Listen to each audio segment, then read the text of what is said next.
I've seen everybody say make that mistake. Everybody Okay, no, you can put me. He keeps them. Yeah. No, you're not the first one. I saw it last Saturday. Somebody was doing the same thing. I put on mute. Should we start? Yes, this one.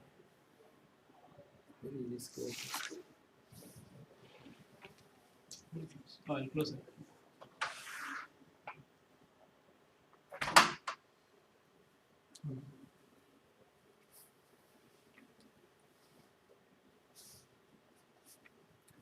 Hare Krishna, thank you all for coming. We are in chapter 6, Canto 3, chapter 6, verse 1 to 10. So let's recite the invocation prayers. Narayanam namaskrityam naram chaiva narottamam devim saraswatim vyasam tato jayam udire nashtaprayeshu avadreshu nityam bharata sevaya bhagavati uttamaslode bhakti nashtriki. Om namo bhagavate vasudevaya.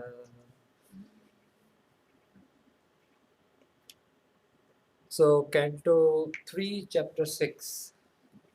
Before that, Canto 3, Chapter 5, last week ended with the prayers of the demigods. And in continuation of that, this is Chapter 6, which indicates what happens after the demigod prays to the Lord.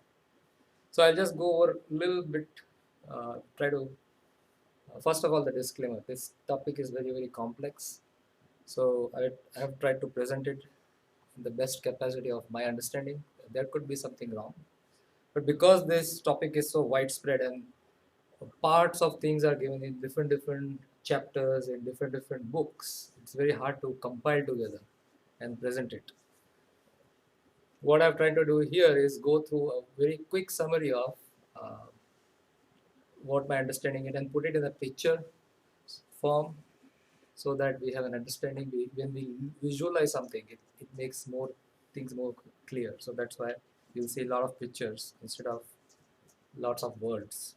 So the material world, as we know, is created for the people, or for the individual who have rebelled against the Lord. And this is a facility given, it's a correction facility given to them, so they can come in this world and correct themselves and then go back to Godhead. So that is described in verse 3. In the purport, Srila Prabhupada is saying, every individual soul remains unconscious after the dissolution of the creation and thus enters into the Lord with the material energy. These individual living entities are conditioned everlastingly, but in each and every material creation, they are given a chance to liberate themselves and become free souls. They all are given a chance to take advantage of the Vedic wisdom and find out what is the relation with the Supreme Lord, how they can be liberated, and what is the ultimate profit in such a liberation. So this is a correction facility, and this is a chance given to the living entities. And the Lord orchestrates all the things behind the scene and makes it happen. So the only living entity has to come into this material world, and he has to understand that this facility is not for his enjoyment, but for it's a facility given to correct himself and go back to God. So there are two aspects of material creation. One is the Sarga part, other is the Visarga part. Sarga part is done by Mahavishnu or the Purusha incarnations, and the Visarga part is done by Lord Brahma. So Lord Mahavishnu, who is actually the expansion of Narayan from the Vaikuntha Loka, he is in this phase. We can see that he is lying in the Karana ocean or the Viraja river. Karana ocean is also known as the Viraja river. Then this actually, the ocean actually is that water is coming from his body itself. So it's a spiritual water, and actually it's an expansion of Sankarsana. So then there is a place where the material world is going to happen, or in future it's going to take place. So that place is called as Pradhan. So Pradhan, the characteristics of Pradhan is that it's a total material elements and it is in an unmanifested stage. All the ingredients which is required for the creation of the material world is there, but it is in an unmanifested state or it's in an unassembled state. Like for example, if you want to construct a motorcycle, then there will be different parts for the motorcycle. So those parts are not yet fit together. So that kind of thing is pradhan. It's an unmanifested three modes of material nature and all the elements. So the next step, and it is very pure in nature at that point of time. It is as good as Brahman, but it is not Brahman. There's a difference between Pradhan and Brahman. In Pradhan, there is three modes of material nature. And in Brahman, that three modes of material nature doesn't exist. So that is the main difference between Pradhan and Brahman. But it is as close to the Brahman. Now something is going to happen. So Lord Mahavishnu, he decides to create the material world for giving facility to all the living entities. So that it's a correction facility, construction will begin. So that's going to happen. And the way it starts is Mahavishnu glances over the Pradhan. And when he glances, three things goes within the Pradhan. This is the first thing is the living entities, their karma, and the time factor. The time factor has two parts. One is Ichha Shakti and the second is Kriya Shakti. The time can do two things. So this is the potency of time. And when Mahavishnu glances over the material nature, with his glance, the living entity is actually injected, or the living entity, their karma and the time is injected in the womb of the Pradhan. How it happens? So that glance is actually taken by Rama Devi before the glance is produced. Rama Devi collects all the living entities and then she entrusts that to Lord Shiva. So Lord Shiva over here you see is Sambhu. So from the glance you see Ramadevi and from there you will see Sambhu. So Sambhu carries that glance and Sambhu is expansion of Sadashiva which you see up. The other, there is a circle, right? Where you see Sadashiva Loka and Mahakala Dham. So the part of the Sadashiva Loka which is there in the material world is called as Mahakala Dham. So Lord Shiva or Sadashiva, as expansion of him is Shambhu, he carries all the living entities with him into the womb of the material nature.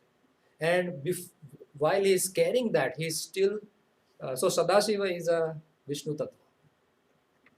While Shambhu is carrying the glance, he is Vishnu Tattva. But as soon as he touches the material creation, which is Pradhan, then he becomes Shiva Tattva.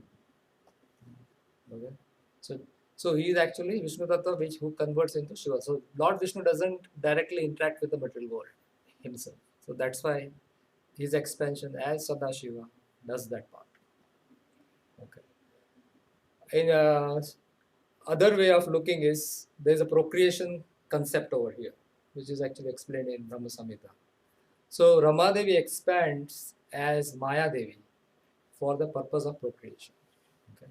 So then Sambhu interacts with Maya Devi and the material world, the creation of the material world begins from that point of time.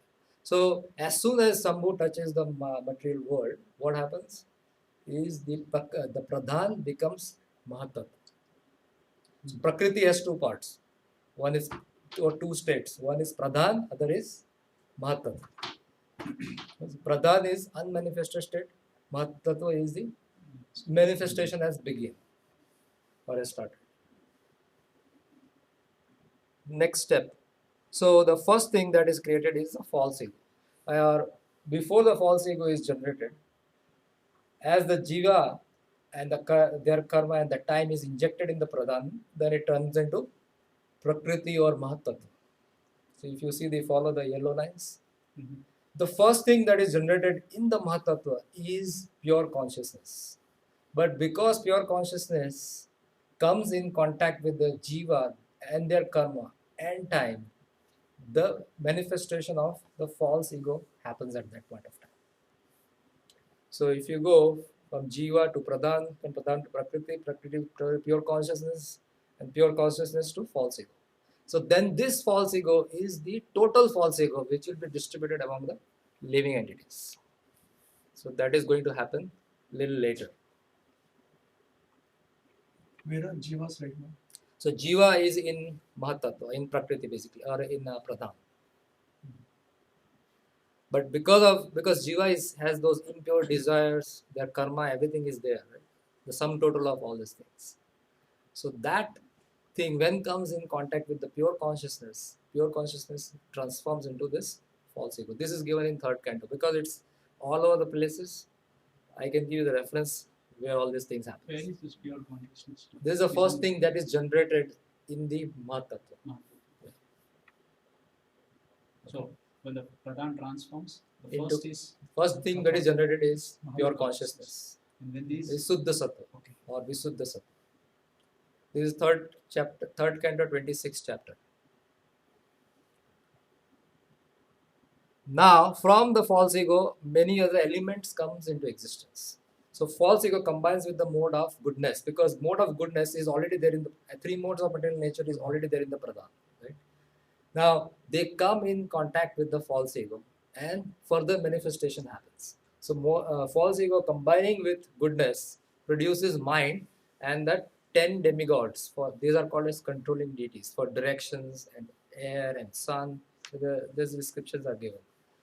The false ego come in contact with the mode of passion, intelligence, and 5 senses and 5 sense organs. These are developed or manifested. And false ego coming in contact with the ignorance, the 5 gross elements and the 5 objects of the senses. These are created in the material world. Now, along with these 5 gross elements, right, or which is false ego in the coming in contact with the mode of ignorance, their demigods are also produced, or their controlling deities are also produced. So the next step that happens is that innumerable universes are coming out from the pores of the body of Mahavishnu. These are like globals. They come and they release and they actually come in this Karana ocean.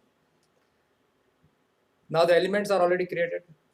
The the in the Mahatattva. And this universe is in shape of balls are also there. So these elements will now try to attach to those balls, cling to the balls, right? So elements on Mahatattva attaches or congeals on the seed form of the universe. Okay. But they don't cooperate with each other. So then the demigods of those elements will pray. And that's what we saw in chapter 5. So now we are coming to chapter 5 of Canto 3. Okay, so 3.5.39 to 51 is the prayers by the demigods, which we saw in the last classes. Last many classes, we saw those prayers, right? So these are the prayers of the demigods. Now, which kind of demigods are there? They are the demigods of the elements. Okay, they are the demigods of the material elements, like earth, water, fire, air, ether. They are those kind of demigods.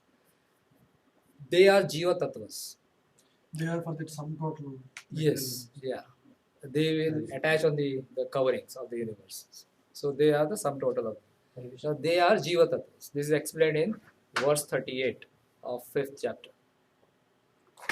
So their prayer is that we are not able to cooperate, we don't know how to do the things. Like for example, somebody wants to cook a Sunday feast and he has never cooked Sunday feast in his life. So he doesn't know what to do, but he has been given by order by the temple president, okay, you need to cook Sunday feast. So then that person gets confused and he says, what should I do now? I don't know anything. I don't even know to light the fire. So then the Lord says that, okay, I will give you the ability and the knowledge how to perform that activity. So for that purpose, they are praying to the Supreme Lord. So the last line in the chapter 5 is saying, kindly award us your perfect knowledge and potency so that we can render you service in the different departments of the subsequent creations. So that's their prayer. So then the Lord will start acting. So this is what it begins with chapter 6. This Mahatattva is also shown as a layer. No, this is, I've just put it as a layer, so to tell or explain in such a way that is this that the layers actually, or these are the demigods of the layers. Oh. That's why I put it. So the prototype Brahma, who is that? Yeah, I'll explain. It's coming. Later it comes. So the next step is this. We begin with our class today. Okay, so it's chapter 6, verse 1.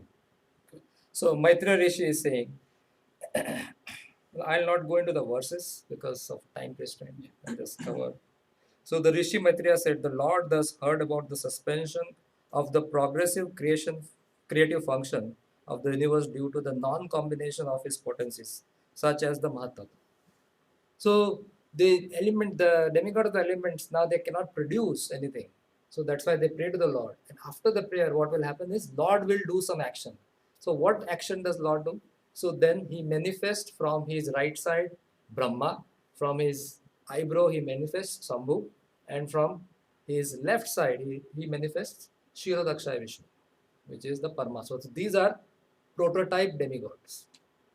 Okay, Who is the Shambhu that has already went? they are different Shambhus. This is Okay, the second Shambhu. prototype. Yeah. That Shambhu who carries the glance Yes. and the Shambhu here, they are different. Yeah. Two different Shambhus. Okay. So Brahma, Shambhu and Kshirodaksha Vishnu, they are created by the Lord. This is explained in Brahma Samhita, verse number 15 onwards, 15 to 18. Okay, and they are called as Hiranya Garbha Brahma.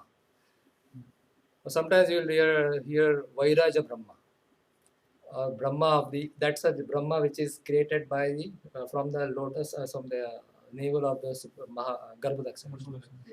Navel, yeah. So that is different than this Brahma. He is Hiranyagarbha. He is a Hiranya Garbha Brahma. He is a prototype He is Brahma. first He is a first Brahma. Now from him, or from all these three deities, they will manifest as Guna avatars in all the universes.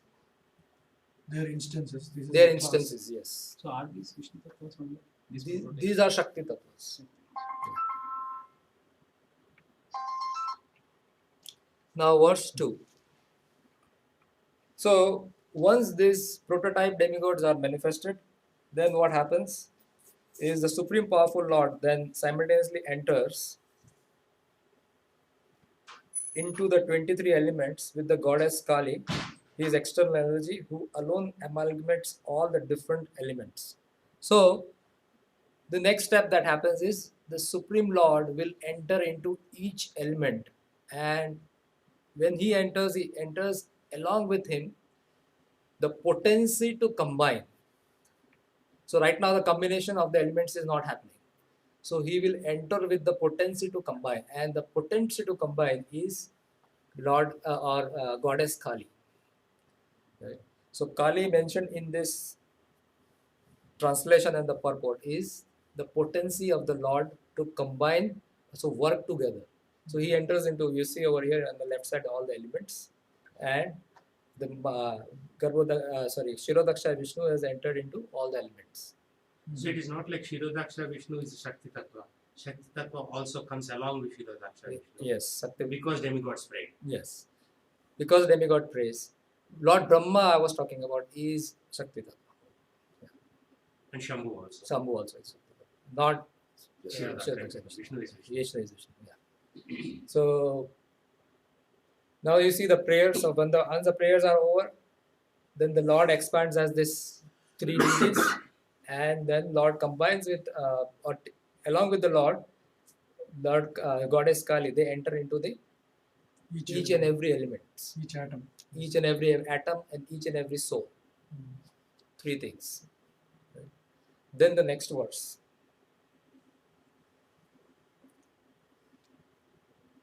Thus, when the personality of God had entered into the element by his energy, all the living entities were enlivened into different activities, just as one is engaged in his work after awakening from sleep. So, as I said in the earlier slides, that the time has two potencies. One is Kriya Shakti and other is Ichha Shakti.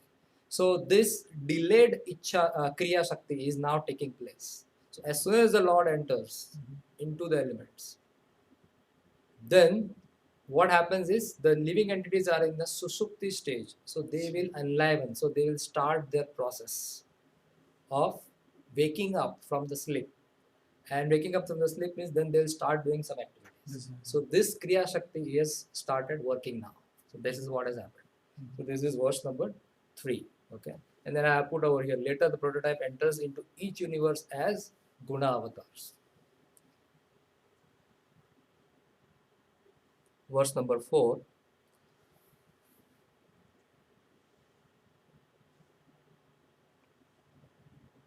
When the 23 principal elements were set in action by the will of the Supreme Lord, the gigantic universal form or the Vishrupa body of the Lord has come into existence. So what happens, which is not given over here, is then the Lord enters into each and every universe as Garbhodakshay Vishnu. When Garbhodakshay Vishnu enters in the universe, then from the, because this universe is a shell and it is just coming out of the body of the Mahavishnu. So inner part of the shell is quite warm. So the Lord perspires. So from his body, the perspiration which is coming out is Garbhodaka ocean. So Garbhodaksha, over here we have seen that Garbhodaksha Vishnu is laying in the universe, within the universe, and the perspiration of her body is the Garbhodak ocean.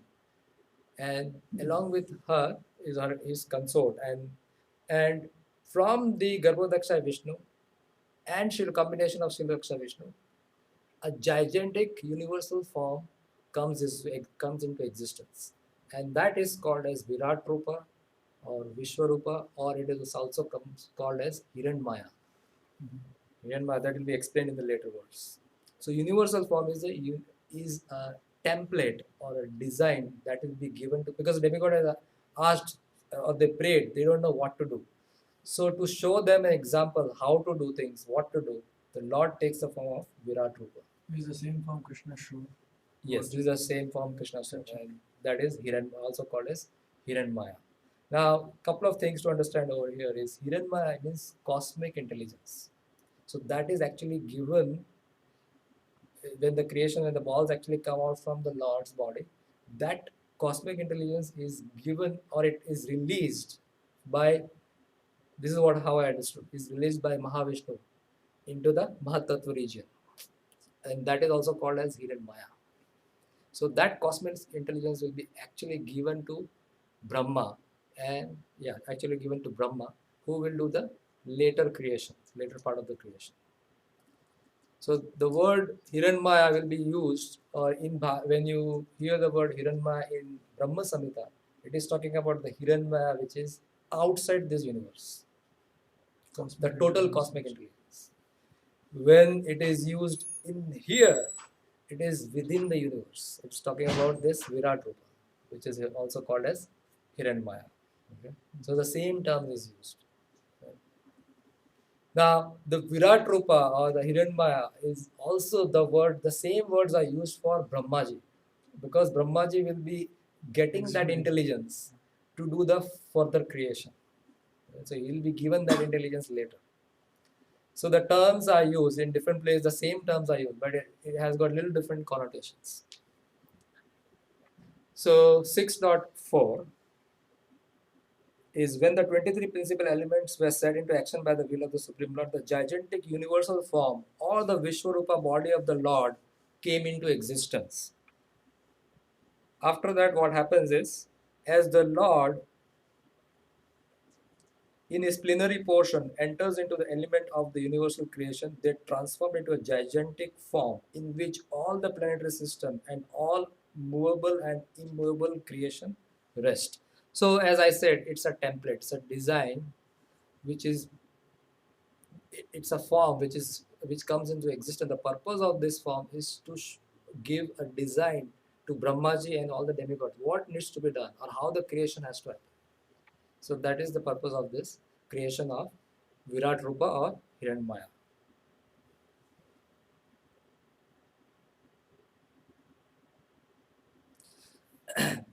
So once the Hiranmaya gets created, then what happens is this universal form or the universes with Garbhodaksha, Vishnu and Virat Rupa, they lay in this ocean, the Karana ocean, for 1000 years. So this is what happens in 6.6. The gigantic Virat Rupa, known as Hiranmaya, lived for 1000 celestial years on the water of the universe, and all the living entities lays with him. So the part where Garbhodaksha Vishnu enters into the universe is not described here. But if we go to the previous slide, I said that before this 6.4 happens, actually Mahavishnu expands as Garbhodaksha Vishnu and enters into each and every universe. And when he enters into each and every universe, he carries the portion of living entities Specific to that universe. specific to that universe, and then he enters. So that's what happens. And then the Virat Rupa comes into existence. So this is the sequence. Okay. But in this, it is explained that the gigantic Virat Rupa known as Hiranmaya lived as 1000 celestial years on the water of the universe, and all the living entities lays with him. So in the purport, Srila Prabhupada said, let's read the purport. After the Lord enters into each and every universe as Garbhodaksha Vishnu, half of the universe was filled with water. The cosmic manifestation of the planetary systems, outer space, etc., which are visible to us, is only half of the complete universe. So half of the universe is filled with Garbhodaksha Vishnu. Is Garbhodaksha. Vishnu's perspiration, which is Garbhodakosha. Half of the universe is empty. That's where the creation is going to happen. But for time being, for 1000 years, celestial years, which is years of the Devatas, this nothing is going to happen. It's just going to lay in the Karana ocean. Before the manifestation takes place and after the entrance of the Vishnu within the universe, there is a period of 1000 celestial years. All the living entities injected within the womb of Mahatattva are divided in all universes with the incarnation of Garbhodaksha Vishnu, and all of them lie down with Lord Brahma until Lord Brahma is born. Brahma is the first living being within the universe, and from him all the other demigods and living creatures are born. So that intelligence will be further given to Brahmaji. That intelligence actually coming from Mahavishnu, and it is passed on to Garbhodaksha Vishnu. He has the same intelligence, how to create. And then when Brahmaji's existence will come, when he will take birth, whatever we can say, he is a Swambhu, he doesn't take birth. When his appearance happens, he has that intelligence. It is within him. So for example, this building needs to be created. So for this building needs to be created, there has to be a design. So the architect of the building has the complete conception of the building in his mind, in that form of a template. Okay, this is how the building is going to look. Right. So that kind of intelligence is the Hiranmaya intelligence. That intelligence, cosmic intelligence given to Brahma, which is actually coming from Garbhodaksha Vishnu, which is actually coming from Mahavishnu. Verse 7. The total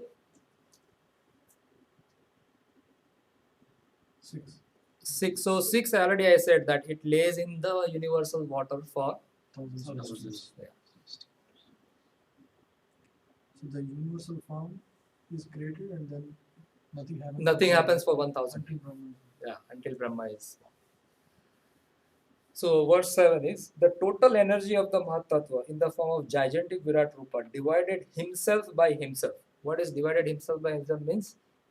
It means that he doesn't use any external factor to divide himself. So he does it on his own. Divided himself by himself into consciousness of a living entity, the life of the activity, and the self-identification, which are subdivided into 1, 10, and 3 respectively. So the creation process will move further. So for that, the Virat Rupa has a consciousness. It is conscious, but it is written in the subtle form. So that consciousness will be now transferred. This is the second part of the Kriya Shakti. First part of the Kriya Shakti was outside the universe, if you recall. The time has Ichha Shakti and Kriya Shakti. So first it got, and the living entity got enlivened outside. So it has, the process started.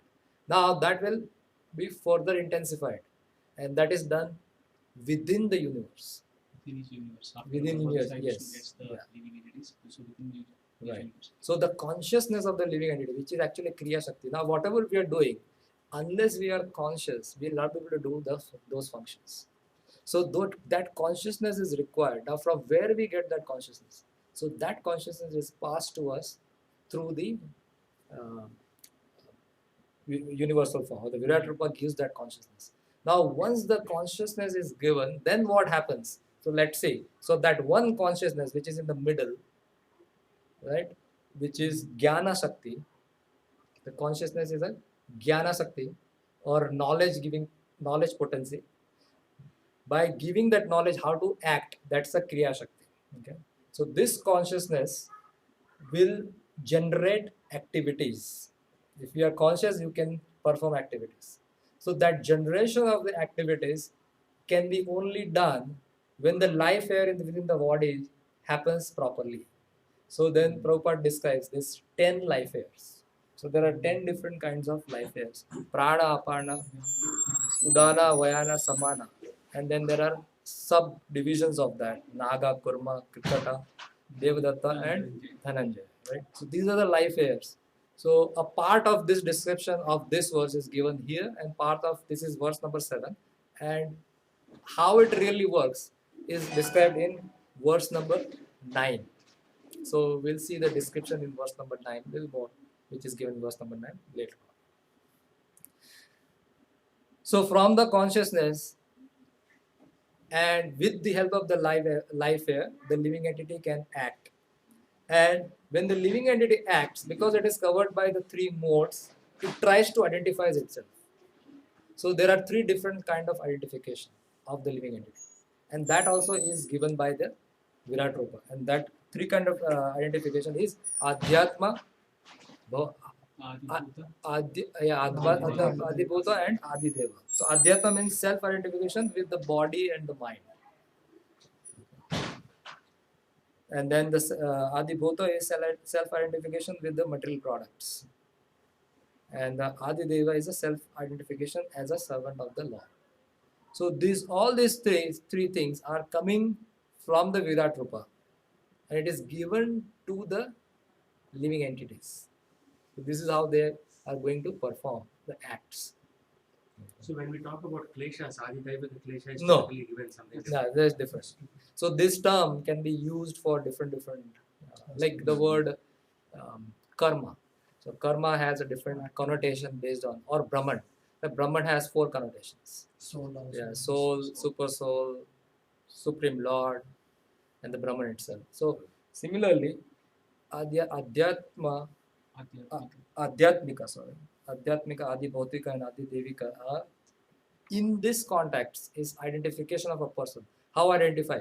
Do I identify with my body and mind, or do I identify with some material things, or do I identify with as a servant of the Lord? So these are 3 different kind of identification. And Srila Prabhupada in the purport he writes that the best is Adi Bhautika. Adi Devika, sorry. I'm sorry. Adi Devika. Because I am in Adi Bhautika.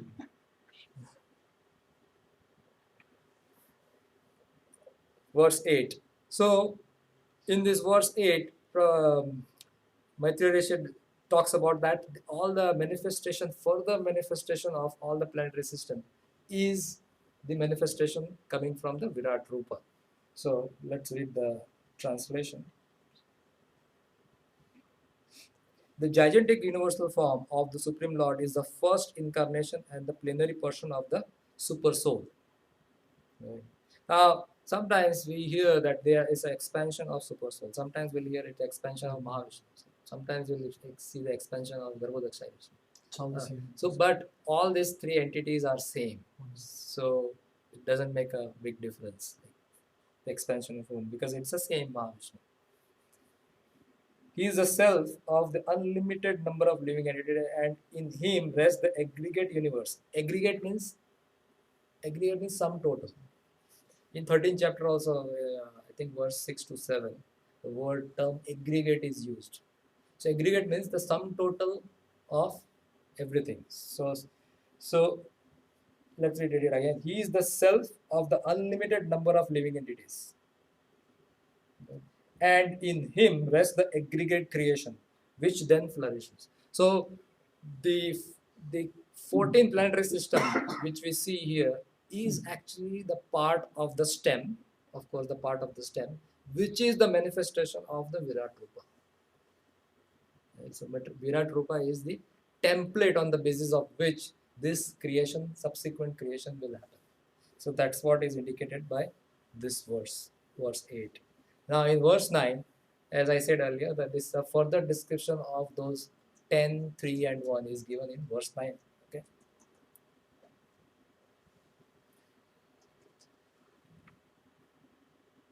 The gigantic universal form is represented by 3, 10 and 1 in the sense that he is the body and the mind and the senses.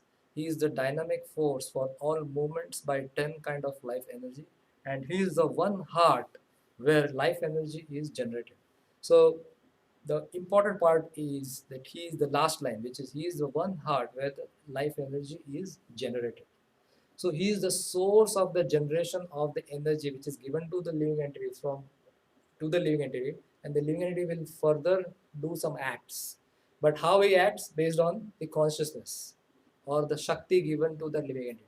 Now that Shakti which is given to the living entity is coming from the Virat Rupa. That's what the idea of this was.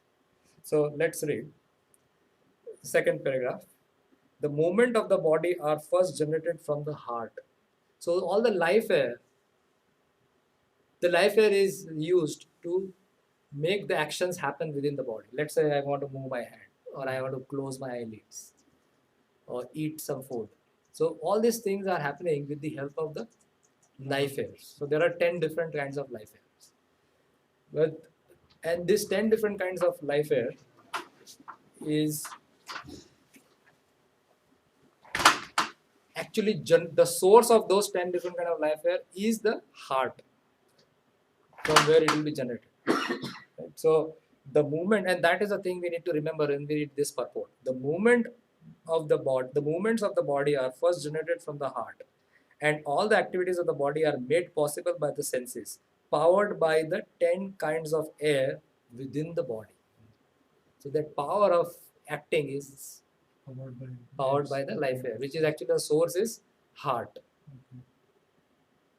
The 10 kind of air are described as follows. The main air passing through the nose in breathing is called as prana. So prana is from the nose. The air which passes through the rectum as evacuated bodily air is called as apana. Right? The air which adjusts the foodstuff within the stomach and which sometimes sounds as belching is called as samana. Samana, which S-A-M-A-N-A. Because this screen is not really clear, you can see it.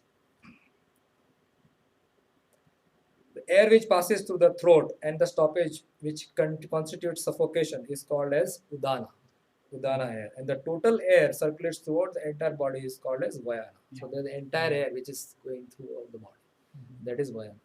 So prana, apana, samana, vayana and udana. Yes. There are 5 different airs. Subtler than that, there are 5 airs and the others also, that which facilitates the opening of the eyes and mouth. So when we open the eyes and mouth, even those airs are used. Yes. Yeah, so we think that things happens automatically, but there's a lot of technicality which behind this. The subtler than this 5 air, there are others also. That which facilitates the opening of the eyes, mouth, etc. is called as naga air. The air which increases appetite is called as krakara air. So our appetites, a lot of time when we are hungry, it means our krakara air is now imbalanced. Or it's, I don't know what to use the term. The air which helps contraction is called as kurma air. The air which helps relaxation by opening the mouth wide in yawning is called as devadatta air. And the air which helps substance is called as dhananjaya air. All these airs are generated from the center of the heart, which is only the central energy, which is one only. So it is generated from the heart, and that is only one, and that is the place where the sitting place of the Paramatma, which is actually is the generator of that. The central energy is superior energy of the Lord, who is seated within the heart with the soul of the body, who acts under the guidance of the Lord. This is explained in Bhagavad Gita. Yeah. The complete central force is generated from the heart by the Lord, who is seated in there and who helps the conditioned soul in remembering and forgetting. The conditioned state is due to the soul's forgetfulness in his relationship of the subordination of the Lord. One who wants to continue to forget the Lord, he is helped by the Lord to forget him, birth after birth. But one who remembers him by the dint of association of pure devotees, he is helped to remember him more and more. Thus, the conditioned soul can ultimately go home back to Godhead. No, yes. So when there is imbalance in the body, right? When the pains are due to imbalance of these areas. Yes. That's what pranayama says. So it is the super soul who is dictating all of those things. Right. Yeah. However, when people do pranayama or whatever, they get temporary relief. Really. So how do we explain that?